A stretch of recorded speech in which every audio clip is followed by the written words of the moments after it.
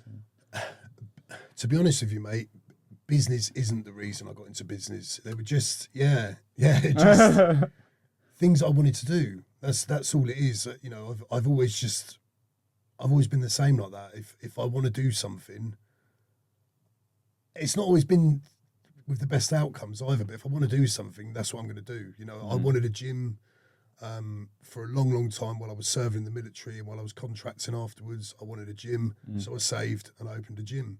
You know, but business isn't a motivator for me. It's just, you know, if the thing that I want to do happens to involve starting a business or running a business, then that's what it is. You know, it is what it is. I've got no particular relationship with money either. You know, money has always been for me easy come, easy go. You know, easy. If I've got it, fantastic. I will definitely spend it. You know, but if I don't have it, and there were periods in my life where I didn't have money for years and years and years. You know, particularly growing up, I'm not bothered. I'm not bothered. So I suppose the short answer is being or running a business or being part of a business is the necessary outcome of the goal that I'm trying to achieve. You know, that it's a part of the goal that I'm trying to achieve. The business itself isn't the goal, or running the business isn't the goal. I tried to start a startup just based here, based on like career development, and I kind of got to a roadblock with that because I think I was trying to start the business for business sake. I now just realized, not only based on this discussion, but you know, just reflecting on that experience, going after this, you need to be genuinely interested in what you do. And I was interested in developing a platform, but I don't think I was interested enough. Like I don't think it was a genuine like interest, like something I could do in day in, day out. It was more not even like a hobby. It was something. It was, I don't have a word to describe it, but it was just one of those things where I liked the idea of running a business as opposed to liking the actual thing that the business was based on. That's interesting, you know, because as you were talking there, I was forming my opinion, and I was thinking, genuinely, probably the worst reason to start a business is that you just want to start a business. And I think it is. I think you either, if you don't like the product or service that you're offering, or I don't know if you don't like it, but if you're not really sort of driven by it and fascinated by it and motivated by it, the only other motivation you've got is the motivation of profit, of money. And if you haven't got either of those, if you're not really driven by the profit motive, or if you're not really driven by the product motive, what is your motive for having a business? You know, and if you're stuck between those two, if you've got both, lovely, you'll probably be successful. If you've got one or the other, great, you've got more chance of being successful. You know, but if you've got neither profit motive nor product motive, you know, your reasons for starting a business should probably be questioned. You know, and I do wonder whether your experience contracting, because as a contractor you're self-employed. Self-employed, yeah. Yes, did that experience sort of push you? I know you said you wanted to start a gym from like early on, but did that the like lessons learned from that experience, did they help you when you started the gym? That's a good question. I don't know is the answer.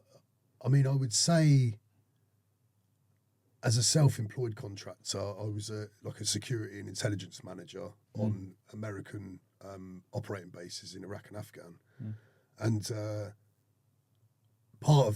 a big part of that was the management of people and resources and finances and stuff like that. So I would say that obviously those skills are always transferable. But I think if I'd taken the attitude of a contractor into the gym, I'd have probably had my gym burnt down. You know, because obviously out there everything is, you know, it's serious, Yes, and you know, and you've got to be serious all the time. Blah blah blah blah. Yeah. And I think I've seen plenty of ex-soldiers and ex-contractors that have made that mistake. They've come into Civvy Street and they've bought that mentality with them, and they found out very quickly that, guess what? That's not how we operate, mate. No, you know, that's not how we operate. And that's our fault. That's not Civvy's fault. That's our, you know, we're coming home. We're the soldier's life is the artificial life. Civvy Street is the real life. You know, so if you try and bring that into Civvy Street with you, you're going to fail every time. You know, you're going to fail every time. But no, I would say, looking at it now, I would say that they were quite distinct from each other. You know, managing a gym and managing what I managed out there, they were two quite distinct and disparate kind of propositions for me. I guess you have to be very self-aware to sort of not bring that mentality into... But that's my point. I said right at the beginning, I did bring it back there. Not in terms of the way I managed people and resources and stuff like that, Yeah. but I bought... it was described to me as a window of tolerance. So so I bought... You know, when I was out in Afghan, I finished that contracting career in Afghan.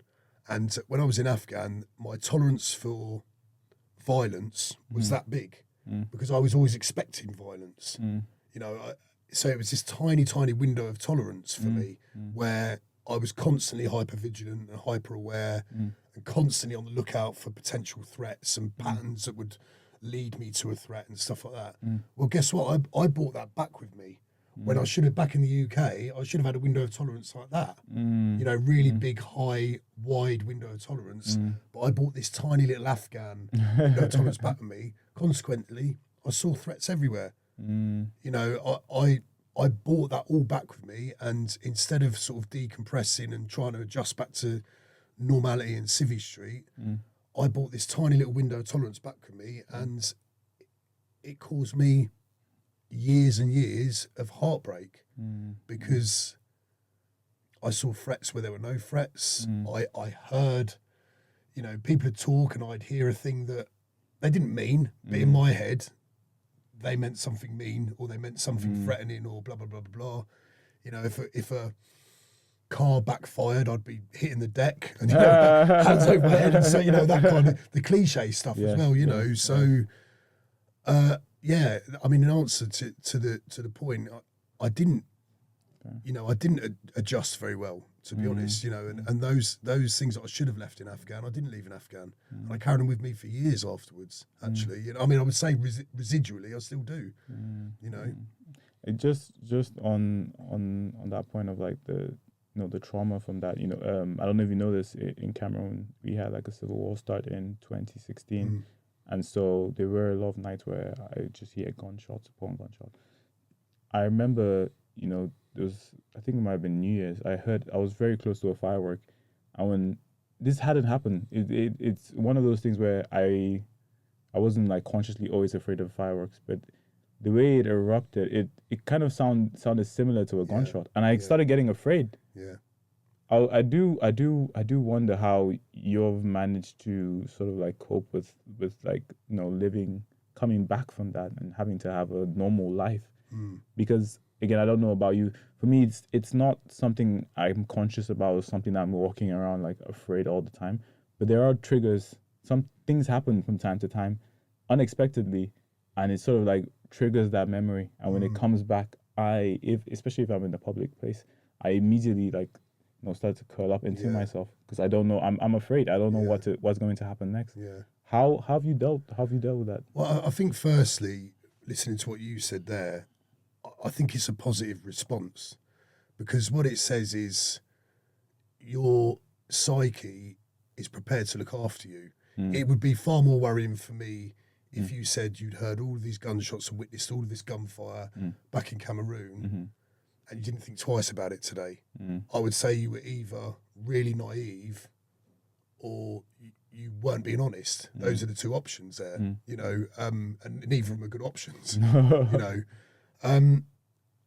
Only time, Thierry, has got me where I am today, literally. Only time. Time, self-reflection, support from people, you know. you know, there was a time when, well, let me tell you this. So I had therapy for PTSD. I was diagnosed with what they called complex and severe PTSD, like battle-related trauma and stuff like that. And I went to speak to a guy called Malcolm Murray. He was a Canadian guy, and he specialised in this particular type of therapy that I needed, EMDR therapy it's called. And during the first few conversations, we were kind of feeling each other out because I'm not.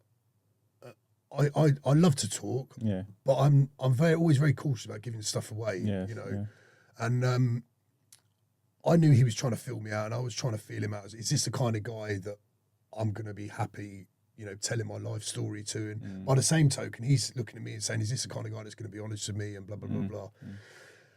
And we got on to PTSD, and he said to me, you might present to everybody else as being nice and calm and relaxed and cool. He said, but I can see that you're anxious, and I can see that you're uptight. And I got a bit defensive. Not in any great way, but I was a little bit like, no, you can't. I doubled down on my relaxation. No, you can't. And he asked me a question. He asked it out of the blue, and it shocked me. He said to me, are your balls always tight? Yeah. And So listen to it. So he said to me, are your balls always tight? And I said, what the hell do you mean, mate? My balls always tight. And he said, listen, I'll explain in a minute. Just answer the question. Are your balls always tight? And I thought about it, and I thought, Christ, you know what? I don't even remember the last time, my balls were hanging healthily in my sack. My balls are always tight. Always, always tight. Warm, cold, wet, dry, whatever. Always tight. And he said, you know why that is? And I said, no. And he said, it's because you are always aware of being hurt.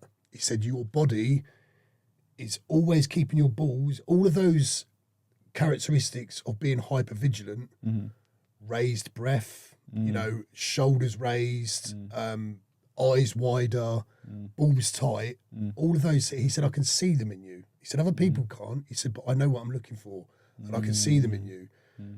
And he made the point that though it was a shocking question for him to ask, he made the point that my balls are always tight for a reason. That's because I'm always expecting violence, and I'm always vigilant because of the fact I'm always expecting violence. So I'm never truly relaxed. How can I ever truly be relaxed? No. And right there and then I thought, I'm going to get on with this guy, because he asked difficult questions in a way, but not only did he ask him, he didn't then write me off when I kind of said, what are you talking about, mate?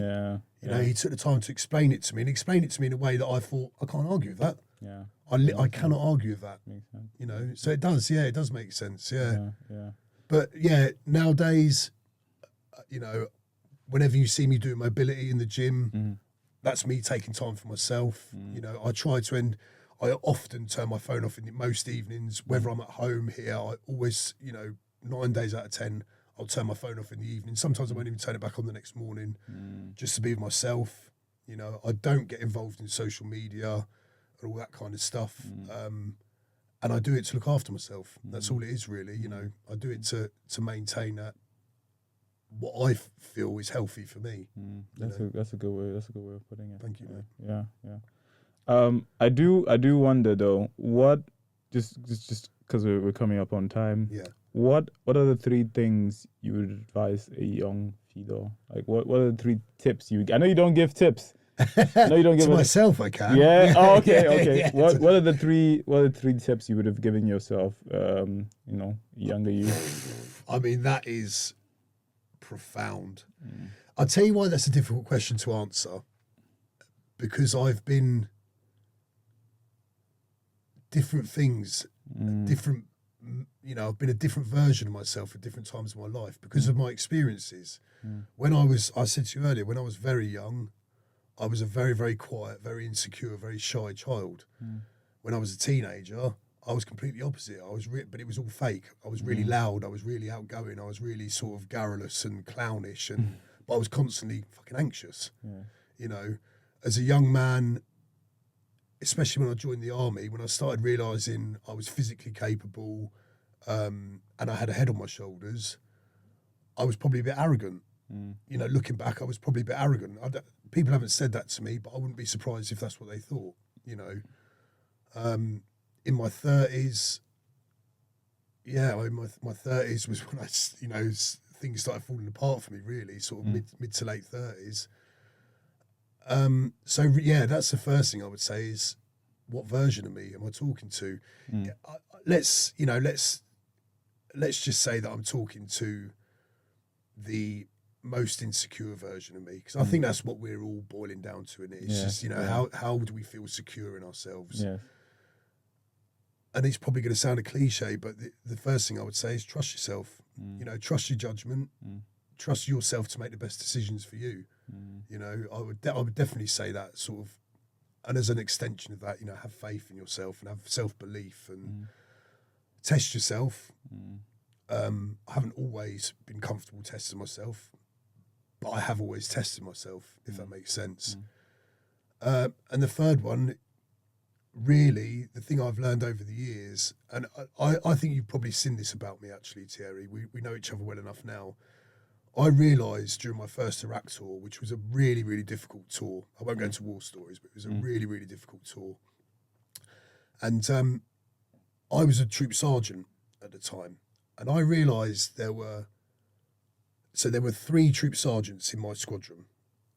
There was me, a guy called Dave, and a guy called Sean. Sean was a big, lazy so-and-so, right? Dave was a really, really good lad, but completely out of his depth as a troop sergeant on tour. Completely out of his depth. And I was whatever I was. And I realised about halfway through the tour, all of Sean's troop were fucking lazy because they'd taken their lead from Sean. All of Dave's troop were having a good time, but they were getting nothing done. Getting nothing done because they were, you know, Dave was incompetent. He was out of his depth, and they were out of their depth. And then I looked at my troop. And my troop worked hard. And I realise I'm bigging myself up when I say this, right? But it's a fact nonetheless. My troop worked hard, yeah? But even when things were really tough, they knew how to have a laugh. They always knew how to have a laugh. And I've got goosebumps saying it. Yeah.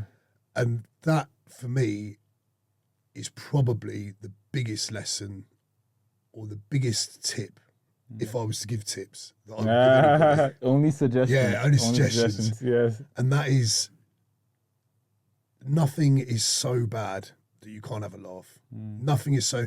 There'll be a time, you know, if someone you love dies, you're not going to start cracking jokes as you're identifying the body. Hope not. No. Yeah. You're not going to crack jokes, you know, but nothing's ever so bad that you can't ultimately just shrug it off and have a laugh about it. And I think those are the 3 things that I would say. Trust yourself, you know, test yourself, laugh. Damn. What else is there to do? Those are some, you know, what else are we going to do? Yeah, you know? Because face it, you're going to lay on your deathbed as an old man or old woman listening to this. You're going to lay on your deathbed, and that's the first time for some people they're going to look back and say, "I really didn't do everything I wanted to do, or I really wasn't as happy as I wanted to be," or you know, for a lot of people, that's the first time they're going to realise it. For those of us that are lucky, we've realised it already, and we're chasing those things. You know, we are testing ourselves, and we are laughing, and we are looking for new opportunities and having fun. You know, for often for many people, they'll never realise that until it's far too late. Yeah. You know. Thank you so much for coming on the podcast. Thierry, it's been my absolute pleasure. As always, I knew that we just chinwag away. It's been an absolute pleasure. It really is. Thank you for having me. Thank you very much for listening. Thank you for watching, and I'll see you in the next.